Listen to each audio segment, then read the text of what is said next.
안녕하세요. 광명시에서 신당을 모시고 있는 신령님을 모시고 있는 재석천왕입니다.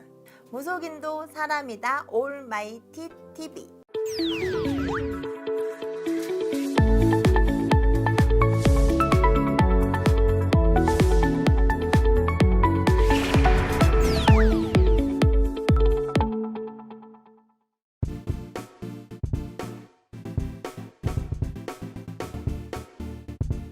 제가 기억에 남는 손님 같은 경우는 마음이 아팠던 부분도 있어요. 두 분이. 왜냐면 저희 제갓집 손님인데 그분이 처음에 인연이 돼서 다니시다가 그날 그분이 일을 하려고 의뢰를 했는데 갑자기 그 동생이 아픈 게 보여지는 거예요.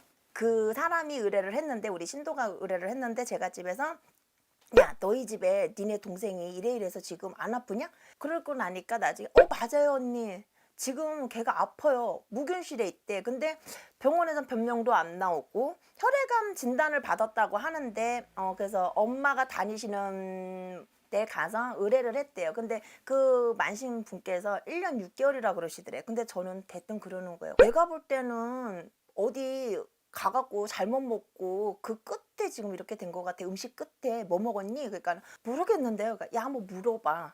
이런 거예요. 그런데 맞대는 거야. 근데 그 이후에는 갑자기 아파가고 병원에 들어갔대요. 근데 지금까지 못 나와요. 그러더라고. 그래서 엄마가 다니시는 단골래 친정 엄마가 다니시는 무당도 1년 6개월이라는데 니까진 게 할 수 있겠어? 나한테 그런 거야. 그 친정 엄마가 왔을 때. 근데 저도 모르게 그래서 엄마 나는 4일 만에 나오게 해줄게. 근데 제가 그렇게 얘기해놓고도 이거 큰일 났다. 할아버지가 보여준 대로 느낌대로 얘기를 했는데 4일 만에 안 되면 어떡하지? 안 되면 내가 그 돈 물어줄게. 자신을 했어요. 근데 그날 선생님들도 야, 너 어떻게 그렇게 하려고 그런 말을 했니? 그러는데 뭐 어떻게 이미 입으로 나와버린 거야. 그래서 일을 했죠. 일을 하고 나서 정말 그 제갓집을 위해서 빌었어요. 밤낮을 가리지 않고 빌고 그 제갓집에 본향 본주를 잡고 파주래요. 임진각 쪽으로 가서 또 땡볕이야. 선생님 한번 모시고 가서 열심히 빌었죠.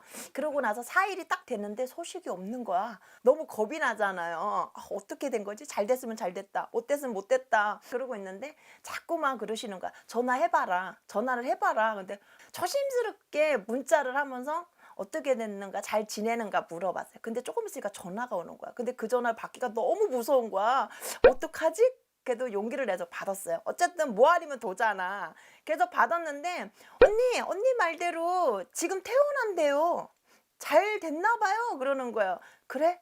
그럼 다행이다. 그랬는데 나와서 한 달 후에 재발이 됐는가 안 됐는가를 확인을 하러 병원을 간다는 거예요. 그래서 또 이제 겁이 나는 거야. 그래서 할아버지 어떡해요? 그거 4일 날 나와서 걸음을 한 달까지 맞췄는데 그 다음에 어떡해요? 재발하면? 근데 할아버지 하신 말씀이 여기 신당에 와서 종교를 떠나서라도 와서 인사를 하고 병원에 가서 보면 아니라는 진단이 나올 것이다. 그러니까 그렇게 막 그 당시에 재발이 되고 뭐가 되면은 막 약도 투여해야 되고 뭐 이식 수술까지가 가야 된대요. 근데 그렇게만 안 되기만 해도 좋겠다라고 생각을 한 거야. 재발 가능만 없으면 좋겠다. 그런데 그날 이제 왔다 가라고 했어요. 그래서 와서 인사를 해야 되는데 안 하는 거야. 그래서 그렇다고 강요할 수는 없잖아. 왜냐면 그 제갓집은 저희 그거를 알고 했지만은 그 동생이 을 의뢰를 하라고 내가 한 거잖아요. 근데 그 동생은 이런 거에 대한 거 몰라요. 근데 제가 왜 그렇게 했냐면 그 동생이 결혼을 했는데 아이도 없고 그냥 너무 젊은 나이야. 나랑 또래가 같았거든요. 그래서 저는 그래서 열심히 살라는 의미에서 그냥 그 일을 의뢰를 하고 살려놨는데 가는 길에 인사라도 좀 하고 갔으면 좋겠는데 자기는 무신론자래. 이런데 그거 언니가 다니는 거지 내가. 그리고 병원에서 날라니까 난 거고 오늘 가서 확인을 해봐야 된다는 거야. 그러니까 나도 겁이 나잖아요. 그래서 알았다 하고 보냈어요. 그리고 간 이후에 막 전화해서 빌었지. 할아버지 오늘 검사래요. 결과가 어떻게 나오는지 재발하면 저 죽어요. 이제 그랬는데 정말 할아버지 할머니가 하라는 대로 저는 했을 뿐입니다 했는데 그때 전화가 왔어. 뭐라고 왔는지 알아요? 의사가 그러더래요. 이거는 아이러니한 일이라고. 있을 수가 없는 일이라고. 그렇게 저는 받았어요. 그래서 병굿이라고 그러죠. 말 그대로. 병굿을 해서 이렇게 살린 의뢰도 있었고요.